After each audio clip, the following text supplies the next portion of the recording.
Hello learners, आज की video में जो हम टॉपिक डिस्कस करेंगे वो है हमारे इनपुट आउटपुट स्टेटमेंट।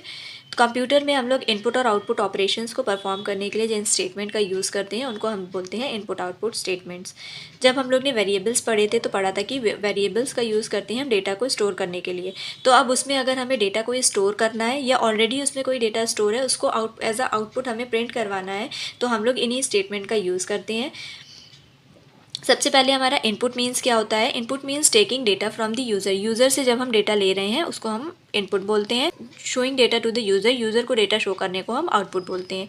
तो in C input output operations are done using specific functions to interact with the user और द अदर सिस्टम। कुछ फंक्शंस होते हैं जिनका यूज़ करके हम इनपुट या आउटपुट ऑपरेशंस को परफॉर्म करते हैं। These functions are the part of the stdio.h library which stands for standard std standard input and output and conio console con console input output. तो हमारा स्टैंडर्ड इनपुट आउटपुट और console input output जो libraries हैं उसमें हमारे क्या होते हैं, पहले से फंक्शंस डिफाइंड होते हैं। जब जो हमारे स्टैंडर्ड इनपुट आउटपुट लाइब्रेरी में फंक्शन स्टोर्ड हैं वो हमारे फाइल्स के लिए भी वर्क करेंगे और यूज़र के लिए भी। मतलब यूज़र भी इनपुट करवा सकता है, आउटपुट ले सकता है, या फिर किसी फाइल से भी इनपुट और आउटपुट करवा सकते हैं। पर कंसोल के जो है वो सिर्फ हमारी जो आउटपुट स्क्रीन है उस पर जो ऑपरेशंस परफॉर्म होंगे उसके लिए यूज़ होता है। जो हमारी conio.h है वो अब हमारे जो न्यू कंपाइलर्स हैं, जो मॉडर्न कंपाइलर्स हैं उसमें नहीं यूज़ हो रही है, पर ये आपके सिलेबस का पार्ट है इसलिए यहाँ पे हम लोग इसको कवर कर रहे हैं। इनपुट आउटपुट फंक्शंस हमारे टू टाइप्स के होते हैं। These functions can be further classified into two categories, formatted और अनफॉर्मेटेड। कुछ बुक्स में आपको यहाँ पे स्टैंडर्ड इनपुट आउटपुट फंक्शन मिलेगा या फिर कंसोल इनपुट आउटपुट फंक्शन मिलेगा। कंफ्यूज मत होइएगा, सिंपल हमने इनपुट आउटपुट फंक्शन यहाँ पे मेंशन किया। ये हमारे टू पार्ट्स में डिवाइडेड होते हैं, फॉर्मेटेड फंक्शन या unformatted function. Formatted function simply जिसमें वो होते हैं जिसमें हम लोग फॉर्मेट स्पेसिफायर का यूज़ करते हैं। फॉर्मेट स्पेसिफायर क्या होते हैं, हम लोग ने डेटा टाइप वाली वीडियो में पढ़े थे कि डेटा टाइप जिस टाइप का डेटा टाइप होगा उस टाइप का फॉर्मेट स्पेसिफायर हम लोग यूज़ करेंगे उसको प्रिंट करवाने के लिए या उसको स्कैन करवाने के लिए। तो फॉर्मेटेड फंक्शंस जिसमें फॉर्मेट स्पेसिफायर का यूज़ कर रहे हैं। तो जो अनफॉर्मेटेड फंक्शंस होते हैं इसमें हम लोग फॉर्मेट स्पेसिफायर का यूज़ नहीं करते हैं। इसमें हम लोग सिंपल कैरेक्टर बेस्ड ऑपरेशन होते हैं उनको परफॉर्म करने के लिए यूज़ करते हैं। तो पहले देख लेते हैं फॉर्मेटेड फंक्शन। फॉर्मेटेड फंक्शंस क्या है जिसमें हम फॉर्मेट स्पेसिफायर का यूज़ कर रहे हैं। तो इसमें हमारे मेन फंक्शंस हैं। इनपुट करवाने के लिए हम scanf का यूज़ करते हैं और आउटपुट करवाने के लिए printf का यूज़ करते हैं। अब किसी भी टाइप का हमारा डेटा टाइप हो, इनपुट करवाने के लिए हम scanf ही यूज़ करेंगे और आउटपुट करवाने के लिए printf यूज़ करेंगे।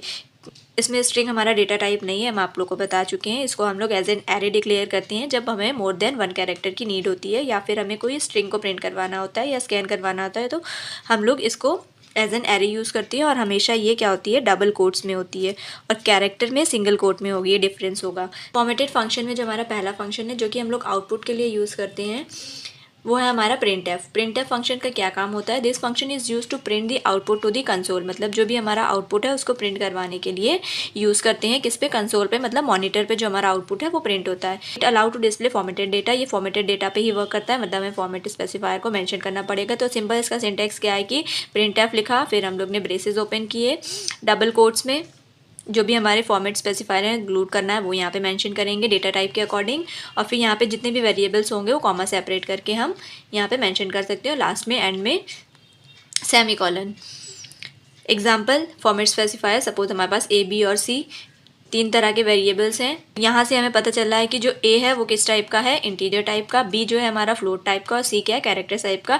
किससे पता चला हमें, फॉर्मेट स्पेसिफायर से। तो हमारे थ्री डिफरेंट टाइप के वेरिएबल हैं, हमने एक ही printf फंक्शन का यूज़ करके तीनों को प्रिंट करवा लिया। तो इसका आउटपुट क्या होगा, जो भी ए बी सी में वैल्यू स्टोर होगी वो हमारी एज अ आउटपुट प्रिंट हो जाएगी। printf फंक्शन में हम लोग एस्केप सीक्वेंस का भी यूज़ कर सकते हैं। एस्केप सीक्वेंस क्या होती है, special character combination that represent certain character और एक्शन विद इन स्ट्रिंग और कैरेक्टर। तो ये हमारे इनके दो काम है। ये स्पेशल कैरेक्टर का कॉम्बिनेशन होता है जो कि रिप्रेजेंट करते हैं किसी सर्टेन कैरेक्टर को। सपोज हमें डबल कोट्स को ही प्रिंट करवाना है तो हम कैसे प्रिंट करवाएंगे, तो इसके लिए हम लोग एस्केप सीक्वेंस का यूज़ करते हैं। या फिर कोई एक्शन परफॉर्म करने के लिए, मतलब कि जो हमारे थ्री वेरिएबल्स हैं हमको थ्री डिफरेंट लाइंस में चाहिए या इनके बीच में स्पेसिंग चाहिए, तो उसके लिए हम क्या यूज़ करते हैं, एस्केप सीक्वेंस का। सबसे पहला हमारा एस्केप सीक्वेंस है new line \n। New line के लिए ये क्या करता है, move to the next line. Next है टैब \t का यूज़ करके हम टैब क्रिएट कर सकते हैं, मतलब अपने डेटा के बीच में स्पेसिंग क्रिएट कर सकते हैं जो कि 4 या 8 स्पेसेस हो सकती हैं। सपोज ये हमारा डेटा है ए, इसके बीच में 1 2 3 4 और दूसरा यहाँ पे प्रिंट होगा। अगर यहाँ पे हमने बैकस्लैश टी का यूज़ किया तो इनके बीच में 4 की या 8 की स्पेसिंग हो जाएगी depending on the compiler. Next अगर हमें अपने प्रोग्राम में बैकस्लैश को प्रिंट करवाना है तो हम लोग डबल बैकस्लैश का यूज़ करेंगे तो हमारा एक सिंगल बैकस्लैश प्रिंट हो जाएगा। सिंगल कोट को प्रिंट करवाना है तो हम सिंगल कोट मतलब ये सीक्वेंस का यूज़ करेंगे तो हमारा एक सिंगल कोट प्रिंट हो जाएगा। डबल कोट प्रिंट करवाना है तो हम क्या करेंगे, इस एस्केप सीक्वेंस का यूज़ करेंगे तो हमारे डबल कोट्स प्रिंट हो जाएंगे। नेक्स्ट है हमारा कैरेज रिटर्न। ये क्या करता है, moves the cursor to the beginning of the line. ये क्या करता है, कर्सर को एकदम स्टार्टिंग में ले आता है। अभी प्रैक्टिकली हम आपको दिखाएंगे कि जो हमारा आउटपुट होता है, जब हमारा आउटपुट प्रिंट हो जाता है तो हमारा जो कर्सर है वो एकदम एंड में ब्लिंक करता है। पर अगर हमें कर्सर स्टार्टिंग में चाहिए तो हम क्या करेंगे, बैकस्लैश R मतलब कैरेज रिटर्न का यूज़ करेंगे तो हमारा जो कर्सर है वो हमारी लाइन के बिगनिंग में आ जाएगा। नेक्स्ट है हमारा नल कैरेक्टर। ये हम लोग स्ट्रिंग में यूज़ करते हैं। स्ट्रिंग का हमेशा लास्ट कैरेक्टर नल होता है, तो ये हम लोग स्ट्रिंग वाले टॉपिक में इसको और डीपली पढ़ेंगे। अलर्ट का क्या मतलब होता है, बैकस्लैश A का यूज़ करेंगे तो एक ये बेल साउंड क्रिएट करेगा। नेक्स्ट है हमारा बैक स्पेस। इसके लिए एस्केप सीक्वेंस यूज़ होता है बैकस्लैश B। इसका क्या वर्क है, move the cursor 1 position back. Cursor को क्या करता है, एक पोजीशन बैक ले आता है। सपोज यहाँ पे हमारा लास्ट कर्सर ब्लिंक कर रहा है, अगर हमने बैकस्लैश B यूज़ किया तो कर्सर हमारा यहाँ पे आ जाएगा। नेक्स्ट है हमारा वर्टिकल टैब, जिसको हम लोग बैकस्लैश V से परफॉर्म करते हैं। मींस जो हमारा कर्सर है वो वर्टिकली मूव हो जाएगा नेक्स्ट लाइन पे। बैकस्लैश T का वर्क था वो हॉरिजॉन्टल स्पेस क्रिएट करती थी, एक वर्टिकल टैब क्रिएट करता है। एग्जांपल से समझते हैं। हेलो वर्ल्ड के बीच में अगर हमने यहाँ पे बैकस्लैश V यूज़ किया है तो हमारा आउटपुट जो होगा वो हो जाएगा हेलो और वर्ल्ड यहाँ प्रिंट हो जाएगा। और ये हमारा जो होती है वो सिस्टम डिपेंडेंट होती है, मतलब डिफरेंट कंपाइलर्स पे डिफरेंट तरह के रन करेगी। जिस तरह का हमारा सिस्टम का कॉन्फ़िगरेशन होगा उस अकॉर्डिंग ये आउटपुट देगी। लास्ट है हमारा क्वेश्चन मार्क। क्वेश्चन मार्क को प्रिंट करने के लिए हम लोग इस एस्केप सीक्वेंस का यूज़ करते हैं, जो कि हम लोग परफॉर्म करते हैं बैकस्लैश क्वेश्चन मार्क का यूज़ करके। तो ये क्या करेगा, हमारे आउटपुट में क्वेश्चन मार्क को प्रिंट कर देगा। नेक्स्ट फॉर्मेटेड फंक्शन है हमारा स्कैनएफ, जो कि हम लोग इनपुट करने के लिए यूज़ करते हैं, मतलब यूज़र से डेटा को इनपुट करवाने के लिए हम लोग स्कैनएफ फंक्शन का यूज़ करते हैं। स्कैनएफ फंक्शंस क्या होते हैं, this functions allow to enter data from the keyboard से डेटा को एंटर करवाने के लिए हम लोग स्कैनएफ फंक्शन का यूज़ करते हैं। That will be formatted in a certain way. Scanf function पहले हम लोग क्या करेंगे, स्कैनएफ फंक्शन लिखेंगे, ब्रेसेस ओपन करेंगे, फिर जो हमारी फॉर्मेट स्पेसिफायर या फॉर्मेटेड स्ट्रिंग है वो यहाँ पे मेंशन करेंगे, और उसके बाद कॉमा से सेपरेट करके जो भी हमारे वेरिएबल्स हैं उनका यहाँ पे एड्रेस मेंशन करना है। प्रिंटएफ में हम डायरेक्ट वेरिएबल्स को यूज़ कर रहे थे, पर यहाँ पे हम लोग क्या करेंगे, वेरिएबल का एड्रेस मेंशन करेंगे। एड्रेस मेंशन करने के लिए हम लोग एड्रेस ऑफ ऑपरेटर्स का यूज़ करते हैं। अगर एग्जाम्पल से समझे तो हमने स्कैनएफ लिखा, फिर हमारे पास 2 वेरिएबल्स थे A और B, जो कि जिसमें से A हमारा क्या है, इंटीजर टाइप का, और B क्या है, फ्लोट टाइप का। हमें स्पेसिफायर से पता चल रहा है। तो जब हमने इसको डिक्लेयर किया होगा प्रोग्राम के स्टार्टिंग में तो हमने क्या किया होगा, इंट A और फ्लोट B ऐसे डिक्लेयर किया होगा, पर इस पर कोई भी वैल्यू नहीं असाइन की होगी। अब ये वैल्यू हम क्या कर रहे हैं, यूज़र से असाइन कर रहे हैं, इसलिए हम स्कैनएफ फंक्शन का यूज़ कर रहे हैं। तो हमारा क्या हो रहा है, जैसे ही हमने ये डिक्लेयर किया इंट A, तो मेमोरी में क्या हुआ होगा, जो हमारी मेमोरी हमने आपको बताई थी इस फॉर्म से होती है, इसमें एक सेल में 1 बाइट स्टोर होता है। तो मेमोरी में हमारा A के लिए क्या हुआ होगा, 2 बाइट स्टोर होंगे, क्योंकि इंटीजर हमारा 2 बाइट्स लेता है। तो हमारा ये वेरिएबल, ये जो स्पेस है वो किसके लिए हो गई, वेरिएबल A के लिए रिजर्व हो गई। फिर फ्लोट B, जब फ्लोट B उसने रीड किया होगा तो फ्लोट के लिए हमारे 4 बाइट्स लेता है। तो ये हमारा इतना एरिया जो है ये हमारा B के लिए रिजर्व हो गया। अब इसमें कोई वैल्यू नहीं है क्योंकि हम वैल्यू यूज़र से एंटर करवा रहे हैं, इसलिए पहले से ये स्पेस ऑक्यूपाई हो गई, जो कि हमने डेटा टाइप से पढ़ा था कि डेटा टाइप्स क्या करता है, हमारा मेमोरी में स्पेस को ऑक्यूपाई करने के लिए यूज़ किया जाता है। तो हमारे A और B के लिए मेमोरी में इस तरह से स्पेस ऑक्यूपाई हो गई होंगी। अब जब हम स्कैनएफ फंक्शन का यूज़ कर रहे हैं तो हमें क्या करना पड़ेगा कि हमें ये बताना पड़ेगा कि हमें डेटा कहाँ पर स्टोर करना है। तो इस A का हमें एड्रेस बताना पड़ेगा, जो कि हम किससे बनाएंगे, एड्रेस ऑफ ऑपरेटर का यूज़ करके हम एड्रेस बताएंगे। तो जैसे ही हम यहाँ पे एड्रेस ऑफ A लिखेंगे तो A का जो भी एड्रेस होगा, मतलब इस वेरिएबल का जो भी एड्रेस होगा, वहाँ पे जो भी डेटा हमने इनपुट किया होगा कीबोर्ड से वो स्टोर हो जाएगा। वैल्यू इंसर्ट करेंगे, सपोज हमने यहाँ पे 15 इंसर्ट कर दी, तो यहाँ पे ये 15 कहाँ स्टोर होगा, जाके इस एड्रेस पे, A के एड्रेस पे, इसलिए यहाँ पे हमने एड्रेस ऑफ ऑपरेटर यूज़ किया। तो यहाँ पे ये हमारा 15 बाइनरी फॉर्म में स्टोर हो जाएगा। ऐसे ही फ्लोट के लिए जो वैल्यू हम इंसर्ट करेंगे, जैसे 12.5, तो इसमें हमारी बाइनरी में वैल्यू स्टोर हो जाएगी। प्रिंटएफ और स्कैनएफ को प्रोग्राम की हेल्प से समझते हैं। तो यहाँ पे हमारे पास प्रोग्राम है, प्रॉपर हेडर फाइल है, मेन फंक्शन ओपन किया है, हमने वेरिएबल नेम लिया है प्रिंट, जो कि हम लोग प्रिंट करवाएंगे, मतलब वैल्यू पहले से असाइन कर दी है। इस वैल्यू को सिर्फ इस वेरिएबल में जो वैल्यू है उसको हम लोग प्रिंट करवाए थे। फर्स्ट प्रिंटएफ फंक्शन में डायरेक्ट हमने प्रिंट वेरिएबल को प्रिंट करवाया था, तो वैल्यू प्रिंट हो गई 15। और नेक्स्ट प्रिंटएफ फंक्शन में हमने स्टेटमेंट भी लिखा था योर नंबर इज, तो उसी अकॉर्डिंग हमारा आउटपुट शो हो रहा है योर नंबर इज 15। नेक्स्ट है हमारा स्कैनर फंक्शन। इसमें हम यूज़र से वैल्यू एंटर करवाएंगे। तो हमने वेरिएबल नेम जो लिया है वो है स्कैन, जो कि इंट डेटा टाइप का है। स्कैनर फंक्शन है %d और एड्रेस ऑफ ऑपरेटर का यूज़ करके वैल्यू को स्कैन करवाया, और नेक्स्ट में प्रिंट एफ का यूज़ करके उसको प्रिंट करवा रहे हैं। तो हमारा आउटपुट स्क्रीन पे कर्सर ब्लिंक कर रहा है, मतलब हमें यहाँ पे नंबर एंटर करना है। नंबर एंटर करा, नंबर एंटर करते ही जो भी हमने नंबर एंटर किया था तो प्रिंट एफ में जो प्रिंट करवा रहे थे वो हमारा प्रिंट हो गया। नेक्स्ट है हमारे एस्केप सीक्वेंस, जो हम लोग ने पढ़े थे। तो एक ही प्रिंट एफ फंक्शन में हमने सारे सीक्वेंसेस को यूज़ किया है। तो आउटपुट में हमारा सबसे पहले हेलो लिख के आ रहा है, फिर हमने नेक्स्ट लाइन \n यूज़ किया था तो हमारा आउटपुट न्यू लाइन में आ गया। न्यू लाइन के बाद न्यू लाइन प्रिंट हो गया। उसके बाद और जो हमारा कैरेज रिटर्न था, कैरेज रिटर्न में हमारा कर्सर जो है एकदम स्टार्टिंग में आ गया, और टैब की वजह से यहाँ पे देखिए स्पेसिंग क्रिएट हुई है। अगर कैरेज रिटर्न यहाँ से हम रिमूव कर दे तो हमारे लास्ट कैरेक्टर के बाद हमारा कर्सर यहाँ पे ब्लिंक कर रहा है। नेक्स्ट है हमारा \p, जो कि हम लोग कर्सर को 1 पोजीशन बैक मूव करने के लिए यूज़ करते हैं। तो इसका आउटपुट देखिए, कर्सर हमारा क्या है, अब S पे आ गया है, मतलब S के नीचे ब्लिंक कर रहा है। अदरवाइज जब हम लोग नहीं यूज़ करते हैं तो कर्सर हमारा S के बाद ब्लिंक करता है। नेक्स्ट है हमारे अनफॉर्मेटेड फंक्शंस, जो कि हमारे कैरेक्टर बेस्ड ऑपरेशन को परफॉर्म करने के लिए यूज़ होते हैं। मतलब हम लोग स्ट्रिंग और फ्लोट में इन फंक्शंस का यूज़ नहीं करते हैं, ये हम कैरेक्टर या फिर स्ट्रिंग में यूज़ करते हैं। तो इसमें जो हमारा कैरेक्टर टाइप है, अगर कैरेक्टर डेटा टाइप है तो उसके लिए इनपुट करने के लिए हम लोग गेट ch गेट कैर का यूज़ करते हैं, और आउटपुट प्रिंट करवाने के लिए पुट ch और पुट कैर का यूज़ करते हैं। इंट और फ्लोट के लिए इसमें कोई फंक्शंस नहीं है। स्ट्रिंग के लिए हम गेट्स और पुट्स का यूज़ करते हैं। तो इसमें कुछ हमारे ऐसे फंक्शंस हैं जो हमारी conio.header फाइल में इंक्लूडेड है, जो कि हमारी अब न्यू कंपाइलर में यूज़ नहीं होती है, जैसे कि हमने आपको स्टार्टिंग में बताया था। तो इसमें जो हमारा गेट ch और गेट che है, ये दोनों क्या है, आउटडेट हो चुके हैं, जो कि पुराने वर्जन है कंपाइलर के, उन्हीं पे रन होंगे। अब जो न्यू अपडेटेड वर्जन है उसमें नहीं है, पर ये आपके सिलेबस में इंक्लूडेड है, so I have to teach you. Let's start with getch function. This function is used to read a single character from the user without echo. ये एक सिंगल कैरेक्टर को इनपुट करवाने के लिए यूज़ होता है। मतलब यूज़र हम लोग का कीबोर्ड से एंटर करेगा एक सिंगल कैरेक्टर विदाउट इको, का मतलब है कि हमारा जो भी हम कैरेक्टर इनपुट कर रहे हैं वो हमारे आउटपुट स्क्रीन पे शो नहीं होगा। अब जब हम लोग प्रैक्टिकली देखेंगे, अभी हम लोग आगे प्रैक्टिकली देखेंगे कि विदाउट इको और विद इको में क्या डिफरेंस है। तो एग्जाम्पल है हमारा ch नाम का वेरिएबल है, जो कि कैरेक्टर डेटा टाइप का है। इसमें हमने गेट ch फंक्शन यूज़ किया, और गेट ch फंक्शन में जो भी वैल्यू यूज़र एंटर करेगा वो हमारी किस में स्टोर हो जाएगी, ch में। तो जब हम ch को प्रिंट करवाएंगे तो यहाँ पे हम प्रिंट फंक्शन में यहाँ लिख दिया यू एंटर्ड, और यहाँ पे यूज़ किया है %c, क्योंकि ये कैरेक्टर डेटा टाइप का है। फिर कॉमा से सेपरेट करके जिसको प्रिंट करवाना है, जिसकी वैल्यू वो लिख दिया है। तो ch की वैल्यू तब ये प्रिंट होगा, तो आउटपुट में हमें क्या शो होगा, यू हैव एंटर्ड। जो भी नंबर हमने जो भी हमने कैरेक्टर शो किया होगा वो यहाँ पे एंटर हो जाएगा। नेक्स्ट फंक्शन है गेट ch। दोनों का सेम ही काम है, बस इसमें क्या होता है, ये विदाउट इको होता है, ये विद इको होता है। ये यहाँ पे बता रहा है कि यहाँ पे इको क्रिएट होगा।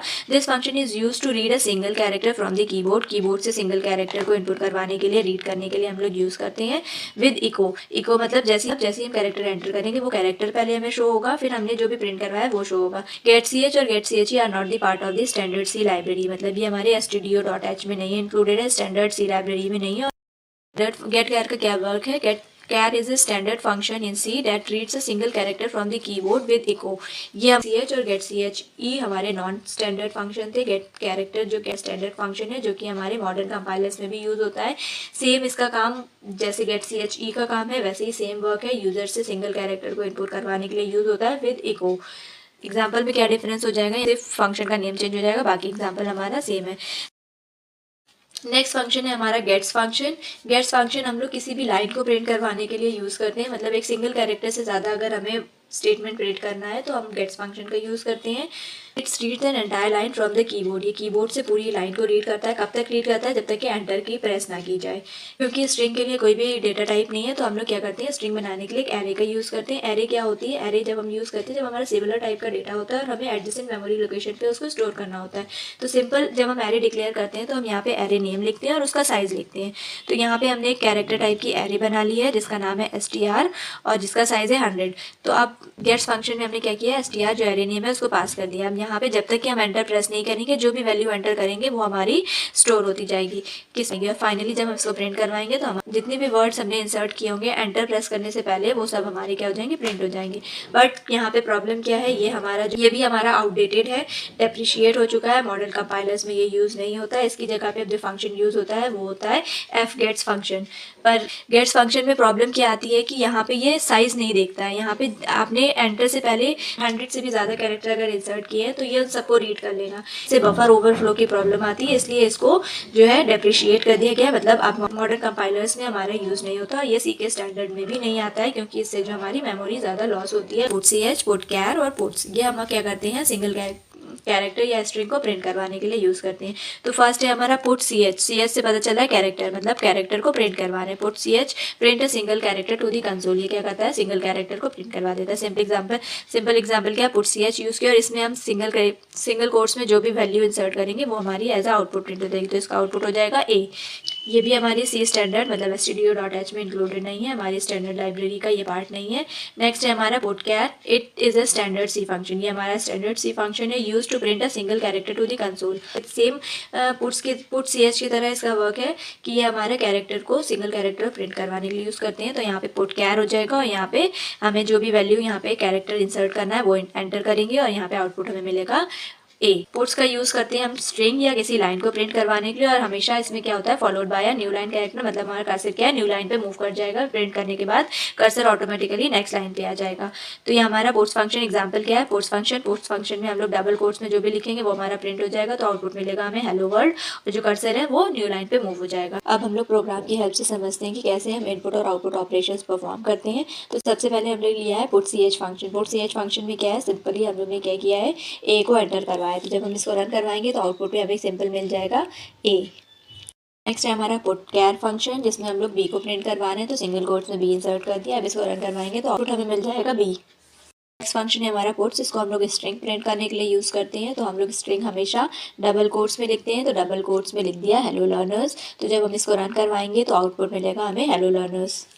नेक्स्ट है हमारे अनफॉर्मेटेड फंक्शंस जो हम लोग इनपुट के लिए यूज़ करते हैं, जैसे गेट ch, गेट ch, गेट कैर और गेट्स। तो सबसे पहले गेट ch देखते हैं। इसमें सेम प्रोग्राम है जो हमने आपको एग्जांपल में एक्सप्लेन किया था। अब इसको जब रन करेंगे तो इको और विदाउट इको का डिफरेंस समझिए।